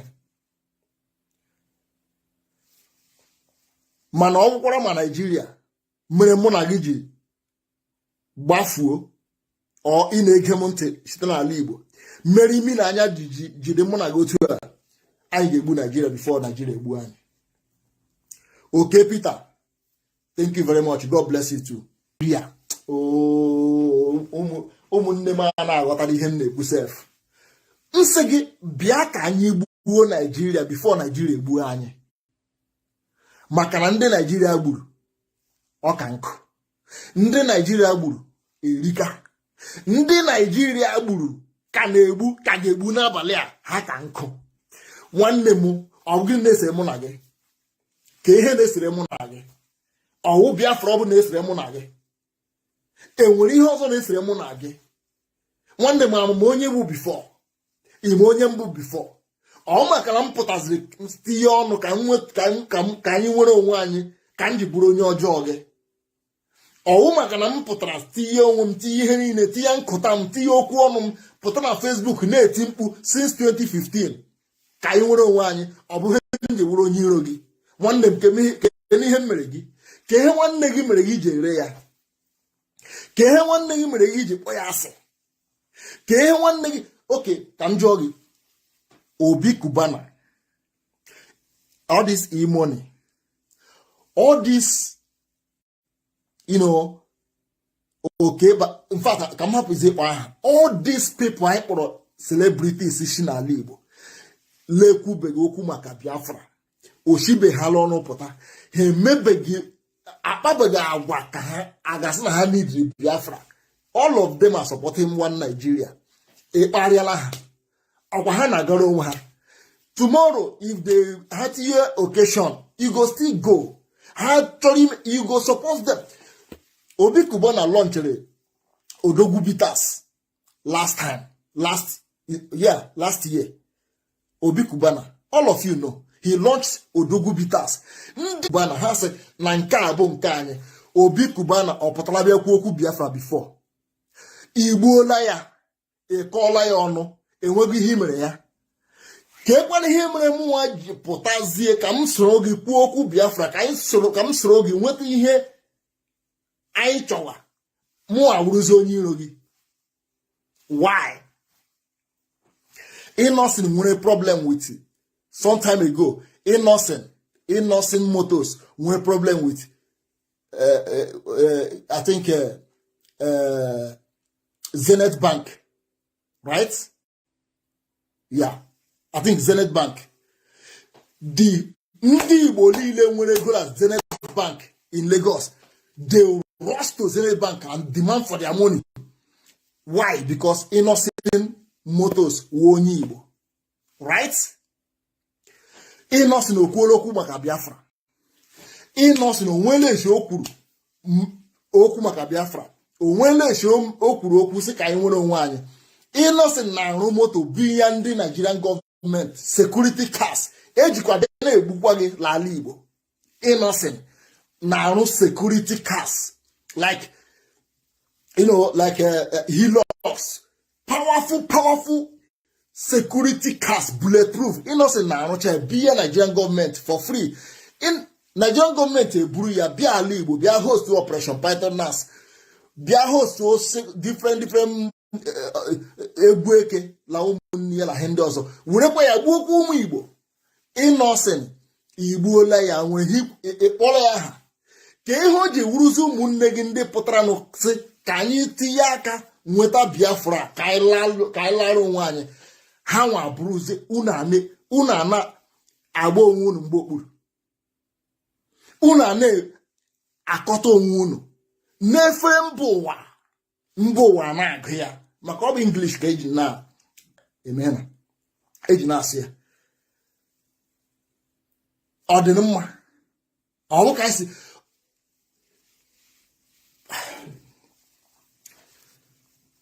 now listen. If we miss this opportunity nwere onwe a ugbu a Nigeria na-egoshila the whole Nigerians that nothing is going to work. Biakwano said against your brother in the struggle, let us fight as one and get Biafra. I want a Biafra. I say I za Igbo nation. I za Igbo nation. I talk about referendum. Lime Biafra. Because this Biafra will go to him mbo wale on no go la register mbo wa. This name Abala war, why is it war with this name? Emela protest. Nka bugodi can do ndo chamagodi Biafra. Iga were Igbo nation tieliru ugbu a ha gara ajụ ndị kochikwa ebe ole ka ebe ndị ashi where Igbo nation. That is why we are telling these people that those people now say Niger Delta Republic a John nation. You cannot succeed. The Niger Delta cannot get a republic because the world does not know it. That is why Mazi Nnamdi Kanu ji say iwe onye ujo, iwe onye ejo, iwe onye fik, Anang, Uhobo, Akwa Ibom, Klos Ebo. Let us use this Biafra first. When we go out from Nigeria with the name Biafra, we can now decide if we want to be one or not. We can now decide if we want to be one or not. Inside Biafra, Igbo nation can have a referendum within Biafra to live and go their separate way and become Igbo nation on their own. A John nation can have their referendum inside Biafra and go coastal region, upland region, bottomland region, south, north, east, inside Biafra. You can vote and go your separate ways. But let us use the name Biafra. And this one, Amagoda Amana, Nka Amagodi Yama, Kai Wure Chua. Chigozie, Ume Ohia, you're welcome. Chigozie, Ume Ohia, Metro Makala share button. Makana, this is a new page. Kai Chua. Okwena wata. Ndilile believe like one Nigeria go hazon. With this election, Nigeria go hazon. Nigeria go everybody hazon. Even Emechagodi release this election vote in favor of P2B. My brother, people have lost their interest and hope in Nigeria. They say they don't lose them. Nwanne m oziọma ka ọ hapụ ebe osi na ntị nke abaghị si na ntị nke ọzọ pụta. Oziọma bụ ozi udo, oziọma udo ka m na-eweta. Mụọ bụ Lọdụ NKEMDIRIM na-eweta oziọma, ozi a asị ozi nem ịkpọrọ ya ka anyị bịakọta ọnụ as one. Iwuru onye polisi egbukwala nwanne gị onye Igbo. Iwuru onye amị egbukwala nwanne gị onye Igbo. Iwukwara ebube agụ egbukwala nwanne gị onye Igbo. Civil defense egbukwala nwanne gị onye Igbo. SAS egbukwala nwanne gị onye Igbo. Mopo egbukwala nwanne gị onye Igbo. Ewu custom, ewu road safety, nke ọbụla iwu ibu ebunyere gị egbe, ejikwala egbe egbu nwanne gị onye Igbo. Egbukwala ụmụ Igbo too much l'ala Biafra, l'ala Igbo, la Nigeria. Ewerela ọbara ụmụ Igbo na-achụ aja l'ala Nigeria. Egbukwala nwanne gị onye Igbo. Ọ bụkwa oziọma nna anyị Igbo ka m na-eweta. Oziọma Chukwu abịa maka m na-ezikwa ebe a. Nke ọbụla ọ masịrị gị bụrụ egbukwala nwanne gị onye Igbo.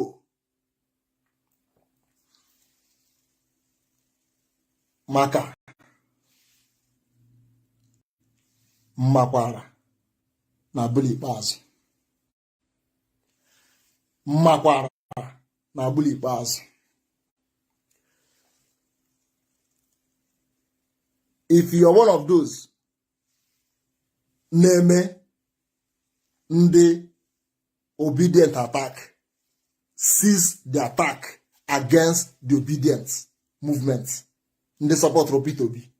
The whole Nigeria, the whole youth, I will not say the whole youth, but 80% youth support P2B. For the first time in history. Therefore, let the attack on them cease. Please, Ayo, let the attack on them cease. Let's put our hands together. Kaida chua Biafra. Eba kainawa. Ewetala oziọma n'isi njedebe. Oziọma abịago n'isi njedebe. Gbalịa soro m na peji a. Akwụghị this page, Lord Nkem Media. Nwanne soro m na peji a. Soro m na peji a. Anụmaga nwere ebe m na-aga. I'm going somewhere. My brother, my sister, follow me on this page. Ebe a na ka m ga-abịazi na-etiwe aka oyibo nsugbe. Na page a na page a create this page today. Today can create this page. Today can create this page. Today can get a life. Bia this virgin this page pota. Ugbu a. Enwere otu njikwado ugbu a. Otu njikwado bụ okwu udo ka m njikwado. Okwu udo ka njikwado. Nwanne gị n'ime struggle a egbula ya o. Egbukwala nwanne gị n'ime strọgụl a rịpọtụkwala nwanne gị n'aka ndị eke la strọgụl a. Enyekwala nwanne gị poison la strọgụl a, maka na gị na ya anaghị ekwu ofu na-eme ofu. Nwanne ọkwa ihe eji mara ndị Igbo, ihe eji sị gị na Igbo enweghị eze. Maka gịnị? Ndị Igbo wụ ọ bụghị ọnụ ofu onye ka ọ na-ebi. Onye kwekwu, onye ka ekwu, onye ka ekwu. At the end of the day, achịkọ ya ọnụ were na-eje ebe ọ na-eje. Mana ọ bụrụla ọ bụ ka ị pụta kwuo ka o beela ọnụ gị asị ọfụta obe, ndị Igbo ga-asị gị mba na ọwụwụ like that. Ma gị sị ka apụta nwanne gị onye Igbo gbuo ya maka gị no, ọma mme. Onye akpọrọ asị ya na-akpọ onye asị. Onye a jụrụ ajụ adịghị ajụ onwe ya. Ụmụ Igbo ka anyị jikọ n'aka ọnụ ka anyị chụwa ha ugbu a. Ha gbara ha anyị ugbu a, nsogbu adịla. Our opportunity has come. We are leaving Nigeria. Anyị ga-eme gịnị? We are leaving Nigeria. No more Nigeria. No more Nigeria. Akwụkwọ afọ mụwa o teela nụ m pụtarala ọgbọ na-eti mkpu anụ ọkwa n'ihe taa. O teela m pụtarala ọgbọ na-eti ndị mkpu na ka anyị lawa. Ọkwe na aghọta. Sọpọtụ onye ọbụla. Sọpọtụ Simon Ekpa. Sọpọtụ Chike Dozie. Sọpọtụ anybody ga-asọpọtụ onye ọbụla ị na-asọpọtụ wa onye ihe anyị nọwụ ka anyị nweta Biafra. Ọ bụrụ na ọ bụ anyị nweta Biafra, gị na ọla pati Simon Ekpa, mụnwa na ọla pati Nnamdi Kanu, onye ọzọ na ọla pati Chike Dozie m. Nwanne m bọsị elekshọn anyị abịa zọọ elekshọn according to the party. Onye nwunye ya achịwa anyị. Nwanne m akarịla m ịpụta hia na mbịa na nwanne m ntụasị ọ ga-ebu m aka. Ntụasị ọ ga-ebu m aka. Lekwanị m bụ Europe na ọkwa Europe ka anyị nọ n'ihe a. Lee n'otu ha ji eme na elekshọn ha nụ. Ihe na-adịghị ha mkpa abụghị onye nwunye na ọwụ onye ga-abịa dozie obodo. Maka inwinie ị ga-emekwa ihe onye ọbụla ga-adịkwa happy. N'ihi na enweghị shọpụ ndị nwere iche, nwee shọpụ ndị luzuru n'iche. Enweghị filling station ndị nwere n'iche, nwee filling station ndị luzuru n'iche. Everybody, if you choose your wrong leader, everybody will bear the brunt.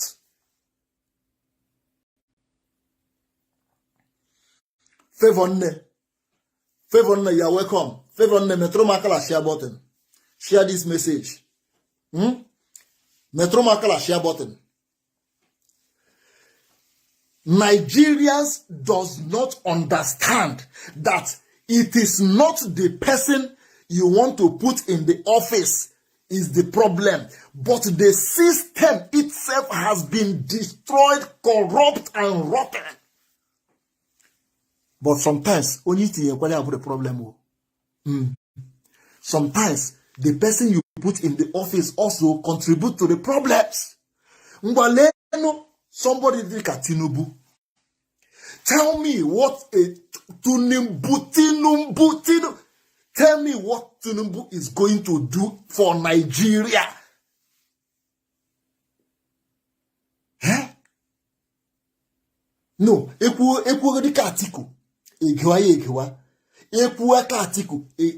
Eletu anya ntakịrị dasa nte. Tinubu ke ihe ọ na-ta gawa ije. It's a type na, like Otana say, One name of packaging and a human being, like that ije, Gile as a human being, a mock packaging, a mock rehearsal, emere, before give to no bapota, na gije, and maybe yapota. Mock rehearsal emere. Onya bula, this man a bula. Ka a human being, a youth of 30-something years old, 20-something years old, 40-something years old man or woman as a youth, later somebody dika Tinubu anya at his age, near to his grave, to his ancestors, na bihera ka obia chia ya ka obia bro his leader, leading you to where? Where is Tinubu leading you to as a youth of 35 years, 45 years, 20-something years, 50? Where is Tinubu leading you to? You don't know that, eh? They say, eh?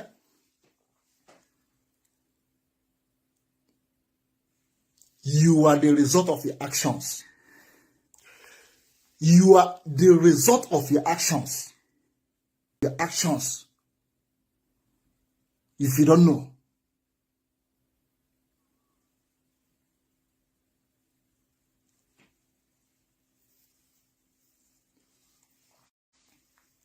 Let me not deviate from what I was saying. And I'm going to say it one more time. If you are whatever group you belong to in this freedom, one day, one in Facebook now about one war. We are heading nowhere. We must come together, even though we don't come together, but stop castigating your brother or your sister on social media. Stop calling names. Stop calling names. If you are not for DOS, allow them to be. Don't come to your page and be writing DOS this, DOS that, DOS this, DOS that. Leave them the hell alone. Let them do their own thing. If you are alone, don't listen to them. Don't go to their page. Don't even come to your own page and be writing and be calling names. This is division. This is division. If you love this movement for freedom, cease name calling, cease the attack on each other. Let us channel our grievances to the right channel, which is the Nigerian state. They are our problem. Asorok is our problem. Those people that says they will hold this contraption created by a white man, their own subjugation, no, for their own detriment. Nigeria was created to benefit the Europeans, the British, and keep the poor Nigerians down. That is why for over 60 years of your independence, you don't have lights. Is it not a shame? Are you not tired? Why do you want a new Nigeria? A new Nigeria for what? A new Nigeria jemegene. Onye Igbo gwanum. Onye Igbo. Onye Igbo. Igbo man. Gwanum hiji new Nigeria eme. New Nigeria. Or mpagi kere Nigeria. Or mpagi oseke Nigeria. Mpagi.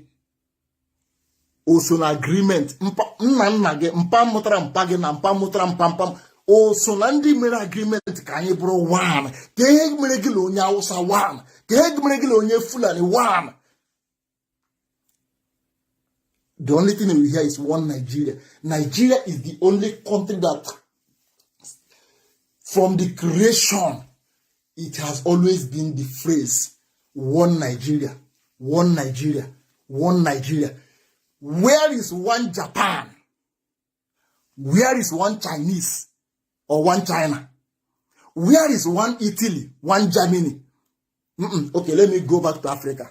Where is one Togo, one Mali, one Somalia? Why is it that Nigerians are the one using one Nigeria? Because you are not one. That is why Peter Obi won this 2023 presidential election. They don't want to give it to Peter Obi because you are not one. And we will never be one.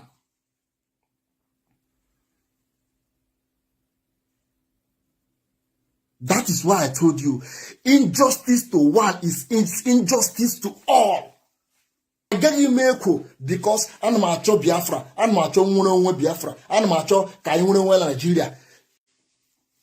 I na-emegide Peter Obi ma agbachi nkịtị. See, after all, I made series of videos. It's online. It's online. I told my people, do not waste your time to go and vote. Don't go and vote. Do not validate Nigeria election. I make series of videos about it. People did not listen to me. Now you have voted. You have cast your vote. Fine and good. See the outcome now. The reason why the outcome is like this is because you Igbo, you are Igbo man. Nobody likes you. Nobody likes you in Nigeria. You people are not one. That is why nepotism everywhere, tribalism everywhere.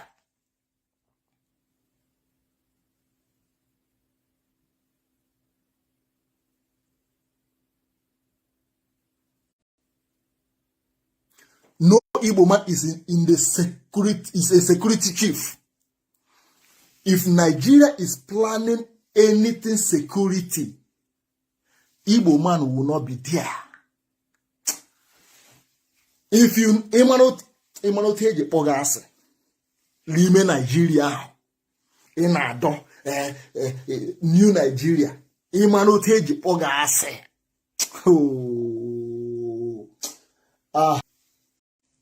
Iga agbalishi ike ka anyị nwere onwe anyị ka anyị lawa. Ka m hapụ ya hia maka mbọsị ọzọ. Ụbọsị nta ka anyị chọrọ were nchi. Ọ ga-amara unu mma ụmụ Igbo. Ụmụ Igbo, ọ ga-amara unu mma. Ka m gaa ọfọ ndụ.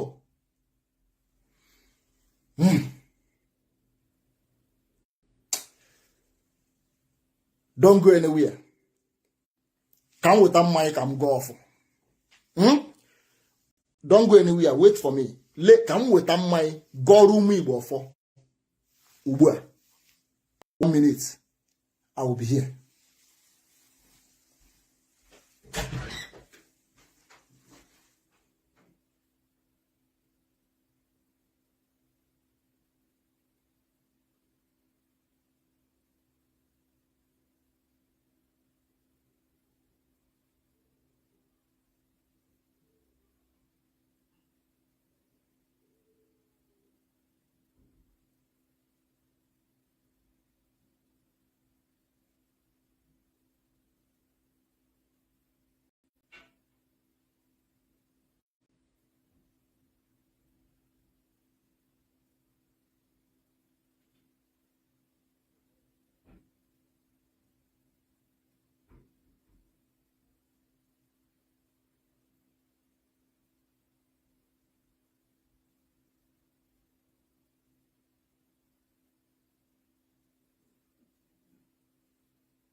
Ụmụ Igbo, unu ka nọkwa? Apụtala m. Asị m ka m gaa ọfọ. N'ihi na ọgụ ọbụla a na-alụ, mmụọ na-eso alụ ya. Mmụọ na-eso alụ ya. Ka m gaa ọrụ n'ọfọ. Ole ka ya ka mma iji gaa ọfọ? Okay. ka oke leka gị ji go ọfama ke mba adịka this one is more expensive nke a dị more expensive than nke a ọkwa ya ka anyị were nke a gụọ ọfọ anyị were nke a gụọ ọfọ a ka m gụọrọ ụmụnne m ọfọ ka m gụọrọ ụmụ Igbo ọfọ ndụ ọfọ agali ọfọ ịdị n'otu ka m na-agọrọ isi ụmụ Igbo n'ụbọchị taa mana asị ụmụ Igbo anyị ga-abịakọta ọnụ anyị ga-ahụrịrị onwe anyị n'anya ọgbaghara etire n'ime anyị ọ ga bifo afọ na-agwụ anyị ga-etipịa ọgbaghara etire n'ime anyị bifo afọ na-agwụ anyị ga-etipịa ọgbaghara ọ ebe mụwa akwa n'ihi na mụwa eso na ndị si egbe bere ugo ebere eso na ndị si egbe bere ugo ebere ị bụrụ onye Igbo a sị m na ọ ga-adịrị ya mma mma ike Chineke aweta ji kwuchie ekwu Chineke kwuru ihe ọjọọ nna enwezi mvọ aka gana iji ezi ka m were ezi mgbalele otu m ji were eze gbo ụtafụ ihe a Tinubu eze ọkafọ Tinubu n'ọnụ ọ ga-eji wee eze gbo ụtafụ ihe a ntafụ maka ndị na-asị ndị na-atụnyere Tinubu ụmụ Igbo ose etiala nụ Chineke ngwanụ ọ bụghị nwa bụ ọbasi bi n'elu ọgọdọ na-akwụla ala ọ bụghị na ọ gbara oversize mana ọ bụ n'ihi na ewu nna anyị Igbo ekekere ụwa a ga-ekpupụrụ gị okpu Chineke ka m kpụfuru nna anyị okpu ka a kpụfuru Chukwu abịa nwe okpu onye kere eluigwe ka elu ụwa anyị na-akpọkụ gị na mgbawa mụ na ụmụnne m na-akpọkụ gị anyị wee na-asị na ọ bụ gịnwa bụ nnu ji gịnwa jiji gịnwa ji ede ọkwa onye kenyere orie onye wanyere orielu mụọ bụ lọdụ nke ndịrị m wee na-asị na ọ gara ịmara ụmụnne m mma na ọ gara ịmara ụmụ Igbo mma ebe ọbụla ha nọrọ ụwa niile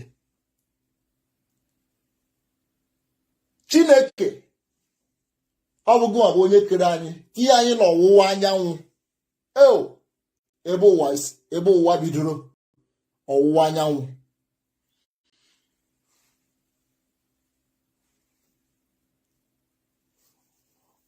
imefu ihe mgbagwoju anya wee tinye anyị n'ọwụwa anyanwụ mụa wee na-asị ka ị bịa weta ịhụnanya ka ị bịa weta udo n'ihi na di na nwunye na-asụ ụsọ ọkwa eleta aghara ọyị lọyị na-ebi n'udo ọkwa eleta aghara enyi na enyi na-asụ ụsọ ọkwa eleta aghara eleta aghara ya bụ ịdị mma eleta aghara ya bụ ịdị n'otu lee ka ụmụnne m ndị Igbo chi gbasala ụwa niile Biafra na-ekwu okwu ya bụ ndị Igbo ndị a na-egbukwa n'ihi Biafra ọ bụ ndị Igbo ọ bụkwara otu a na-eme sit at home ọkwa ndị Igbo na-eme sit at home ka erikwana ndị bụ Biafra n'isi ọkwa ndị Igbo ka ezikwana ndị na-agba onwe ha mma okpuru na-egbuchi onwe ha ọ bụkwa ndị Igbo ọ bụ n'otu a ka anyị ga-anọgide Chineke nke kere eluigwe ka elu ụwa ọ bụ n'otu a ka anyị ga-anọgide nọ n'ime mmehie amara wee rie nne wee sị gị onye ime eluigwe dịka a na-akpọkwu gị ka ị bịala ụmụnne m a ndị na-ekiri m ugbu a la ndị na-ebe niile ụwa dị iche iche ga-awọchịkwa ihe onyonyo a leta, ma ndị ga-awọchị ma ndị la-aga awọchị, ma ndị ga-ekiri ya ma ndị la-ga ekiri ya. Wee sị Chineke ọ ga-adịrị ụmụnne m ndị Igbo na mma.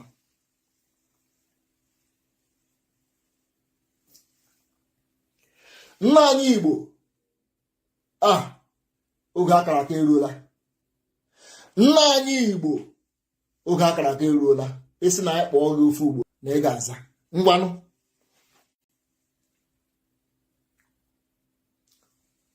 Onye nwata dịrị ohi, onye nna dịrị ohi, ọ na-eji ụkwụ agbawa igodo.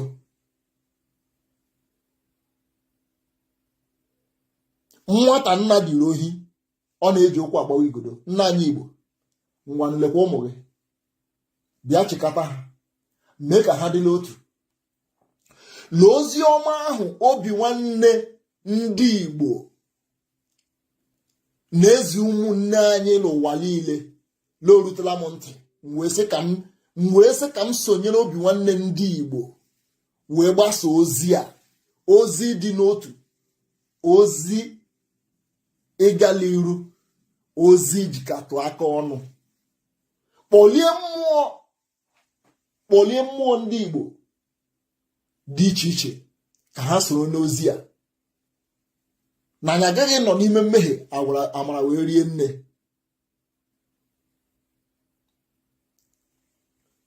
Ezi onye nwaanyị na Chineke asị nke ya mezuo okwu a, mgbe na-asị gị nwa bụ onye Igbo, ọ ga-adịrị gị mma n'Eke, ọ ga-adịrị gị mma n'Orie, ọ ga-adịrị gị mma n'Afọ, ọ ga-adịrị gị mma na Nkwọ. Gị nwa bụ onye Igbo, ọ ga-adịrị gị mma n'ụbọchị niile nke ndụ gị. Igbo ị ga-egbuta, ịyọ ị ga-ayọta, ịkụọ ị ga-akọta, ihe ọbụla ị kpọrọ nke ị ga-abụ nke gị. N'ime Biafra anyị na-achọ, anyị ga-enwetakwa Biafra.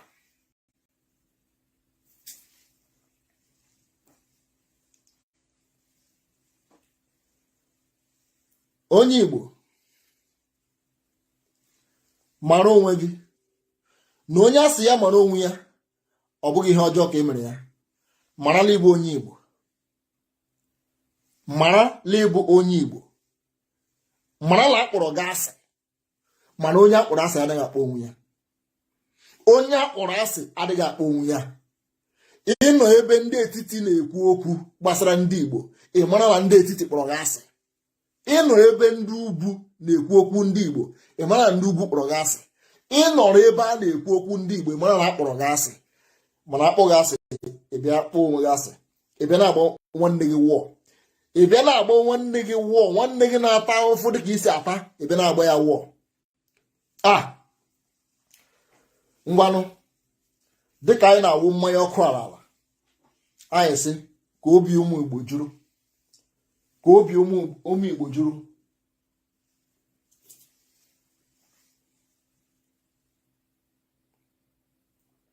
Ihe ọbụla na-ebute ịkpọ asị, anyị sị na anyị ebibiela ya ugbu a, na ọ gaghị adị ire ọzọ. Maka na mụ onwe mbụ Lord NKEMDIRIM apụtago n'ọgbọ. Nwanne ka m si pụta gbuo abụ ozi ọ bụ ka m si pụta bifọ. Enwere peji ndị unu ji mara m, Lord Nkem TV, Lord NKEMDIRIM. So those pages, there will be no more attack against anybody again. I will never attack anybody again using my page. Onye ọbụla bụ onye Igbo, onye ọbụla bụ nwa Biafra, maka ihe na-achọ ka m na-achọ, ka m ga-abịa na-agbazi gị war. I am for general, n'ihi na abụ m ọpara. I am first son of my family, and ihe eji mara first son wụ ime udo. Ọha eji so onye Igbo mara onye ewu. Ụmụ Igbo, nke ahụ na-esi nkwụrụ unu. akwụra m unu mmanya si ka m were kpọkuo nna Olisa bi n'eluigwe na nna anyị Igbo ka ọ bịa nụrụ olu m na mgbe abalị a,